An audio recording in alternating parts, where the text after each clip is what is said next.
National Transportation Safety Board. With me today is John DeLue. John is our newest board member at the National Transportation Safety Board, and this is his training launch. Also with me today is Doug Brazy.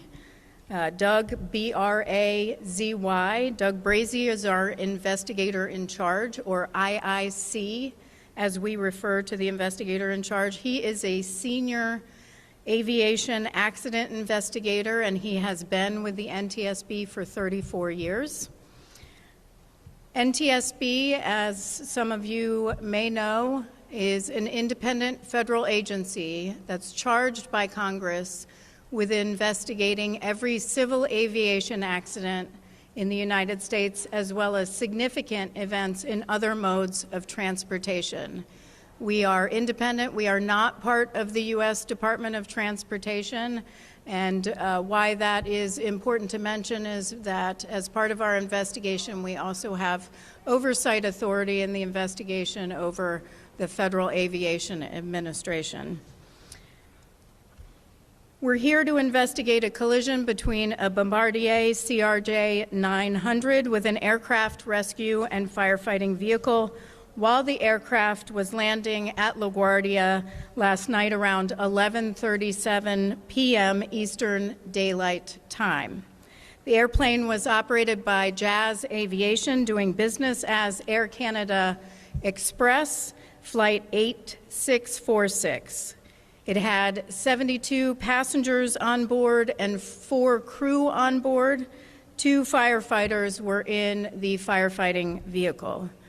I want to just take a moment and, on behalf of the entire National Transportation Safety Board, express our deepest condolences to those who lost loved ones in this terrible tragedy.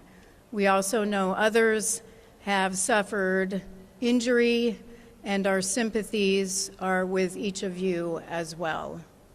I will mention we have 5 members of our Transportation Disaster Assistance Team here on scene, as well as the chief of our Transportation Disaster Assistance Division. They work in concert with the American Red Cross, and thank you to the American Red Cross, to provide resources and information about our investigation and what we are doing to those who lost loved ones, or those survivors or families of survivors throughout the investigation, not just here on scene, but as we move forward with our investigation through the final board meeting and sometimes after. We also expect to have around 25 specialists on site here on scene. That is in addition to many employees at the NTSB who are supporting this investigation back at headquarters in Washington, D.C. The team in total began to arrive at 3:10 a.m. Some are still en route, which means that we have not had a full day of investigation here today. And I think that's important because there are a lot of questions, and I understand there are a lot of questions. I've heard them on air traffic control. I've heard questions on the tower. I've heard questions on air traffic control communications. I've heard questions on the vehicle. Many questions, and I know that you all have those questions, but I just want to set expectations. We have LaGuardia that was shut down. We had a ground stop at Newark today, and then we have DHS that shut down, and we have long TSA lines. We have our air traffic control specialist who was in line with TSA for 3 hours until we called in Houston to beg to see if we can get her through so we can get her here. So it's been a really big challenge to get the entire team here, and they're still arriving as I speak. Right up until about, I think the latest I saw was midnight, maybe 1 a.m. tomorrow morning. So it is a long travel day for many of those, and many are arriving by sure plane. We have had many that have come here by train, and certainly automobile. We drove up, a number of us. So with that said, I do want to talk a little bit about what we were able to do today.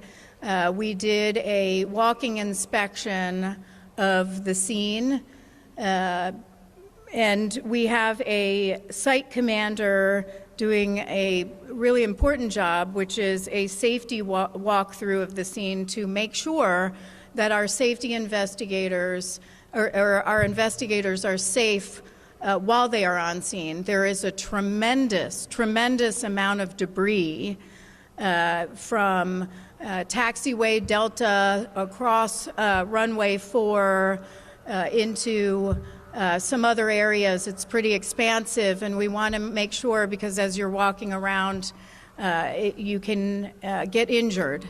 There's also hazardous materials, of course, on the firefighting vehicle itself, so we want to make sure their safety. In addition, obviously the tail of this aircraft is on the ground, and in order to get to the cockpit voice recorder and the flight data recorder, the Port Authority and the emergency responders cut a hole on the roof of the aircraft, dropped down, and was able to get the CVR and FDR for us, which then one of our investigators drove back to our labs in Washington, D.C. today, where they've been able to at least verify that the cockpit voice recorder was not damaged. They'll begin work on the FDR, the flight data recorder, tomorrow. And hopefully we'll have information to share. My hope is that we'll have information to share on that tomorrow in a press conference. We also began to collect information from FAA and others, certainly on air traffic control staffing in the tower, communications training. We're looking for information today from the Fire and Rescue Department on their crew and on their vehicles, what the capabilities were of their vehicles, and everything from how much they weighed to what they were carrying. And then we began to form our investigative groups for this investigation. So we have an operations group that we have formed, and that will look at the operator itself as well as procedures and training for the aircraft.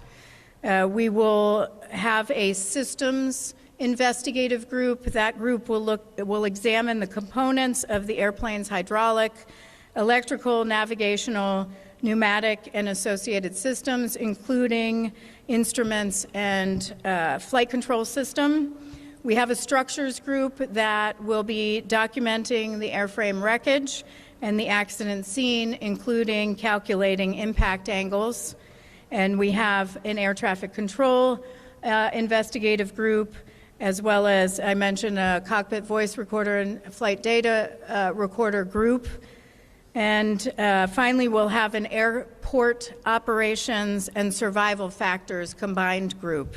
That group will look at the airport rescue and firefighting operations at the airport, and they will look at injuries to occupants as it relates to the dynamics of this crash. I mentioned we have the CVR and FDR. We've also collected and have continued to collect surveillance video. We've asked the Federal Aviation Administration, who will be providing that a ASD replay of the event, ASD Airport Surface Detection Equipment replay of the event. And that is actually looking at the ASD display that was provided to the controller. And so we will be looking at that, where we can see where the aircraft was at certain times and whether the truck was visible on ASD. We'll also be getting an ASD analysis from the FAA's Tech Center. That will provide us information on whether alerts were generated and other data including distance of the aircraft that was landing on runway 4 as the firefighting vehicle was approaching the runway from taxiway Delta. With that, I'm going to take some questions, but again, I just want to be clear. I know you have a lot of questions, you have a lot of detailed questions, and you want that information. I hope to provide more of that information tomorrow. I won't be able to provide a lot of that information tonight. We have a lot of data right now, a lot of information, including information on tower staffing. But the NTSB deals in facts. We don't speculate. We don't take one person at their word. We verify that information carefully before we provide it. So that is something we still have to do. With that, I'll take that. Can you provide your name and affiliation? Can you articulate a few of the unanswered questions that you're seeking answers to with crash, particularly with regard to traffic control? Can I articulate some of the remaining questions that we have, particularly, for this investigation, for the accident itself, and particularly related to air traffic control? At this stage of the investigation, we don't limit ourselves. So we have questions on everything. And we look for everything, we collect everything. We may have information that comes our way that we didn't expect, so we don't rule anything out until later. So we have a lot of questions on everything. Yes.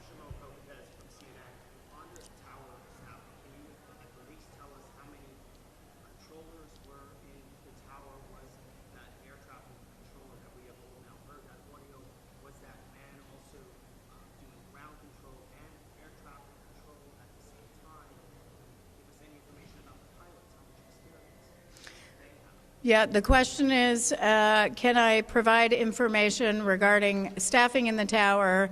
Can I provide information on what position the controller held that was communicating? And can I provide information about the pilot backgrounds at this time? Not at this time. I will have that information tomorrow. Do we have information? Yes. But we need to verify that information before we provide it. It's just preliminary information, and we aren't able to provide it yet. We still have to do the question is, how do we go about verifying it? We have to look at records. There's sign-in sheets. We have to do interviews. We have to look at time cards. There's a lot of information and then official records from the airline. So that is information we always have to corroborate. David, and then I'm going to come over here.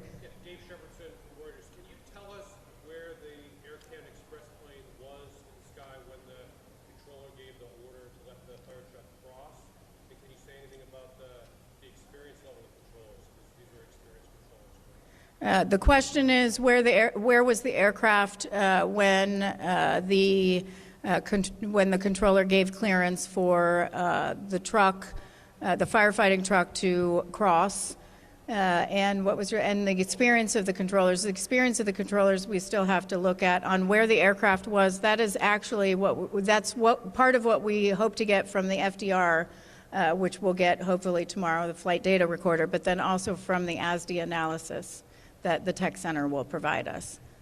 Did the pilots follow all the instructions? The question is, did the pilots follow all the instructions? We still have to have the cockpit voice recorder verified and analyzed by all the group members before we can provide any information on that. Yes.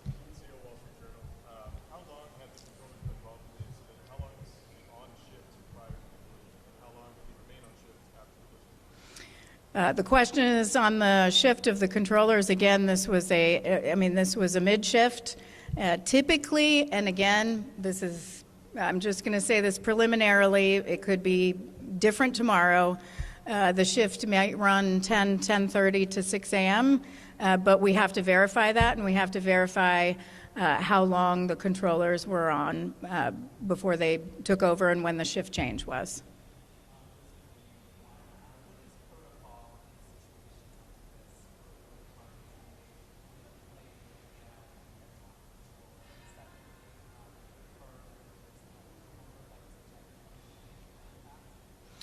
The question is, well, first let me, there was a question on whether there was a crew member ejected on impact. We don't answer those questions. I would refer you to the chief medical examiner for New York City. That person can answer those questions. We don't comment on, fatalities or injuries at this stage. And your other question was what protocols exist between, say, airport operations and with respect to firefighting and aircraft landing. That is part of our investigation, and we'll be looking at that throughout this investigation.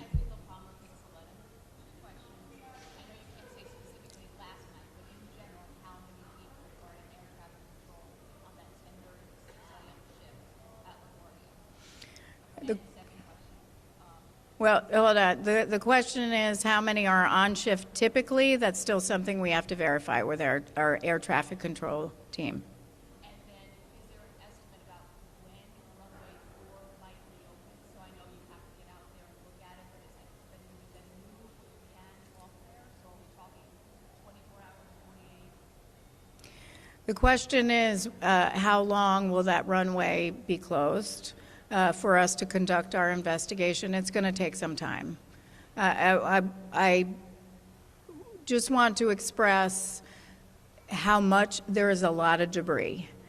We need to go through all of that and to figure out what we need to take back to the NTSB, to our labs, what we might want to collect. First and foremost, what we need to take pictures of to document that evidence. That's all evidence. And we need to document that first, then we need to collect some of that evidence, then we get to that. It's going to be days. But not over a week? I'm not sure. 2 more questions? Yep. Hi, I'm Malone with the Canadian Press. How do you work with Canadian Investigative Authority? When are they set to arrive? And what kind of information is shared with them? Yeah, so we'll be working with the Transport Safety Board of Canada, and we work with ICAO under Annex 13. So the Transport Safety Board of Canada is the state of, will come from Canada to represent Canada, and they'll have technical advisors with them from the operator and I believe from the manufacturer as well. And we coordinate on scene just like other investigations, just like we would participate in foreign investigations as well. They are also part of our team for fact finding. Last one.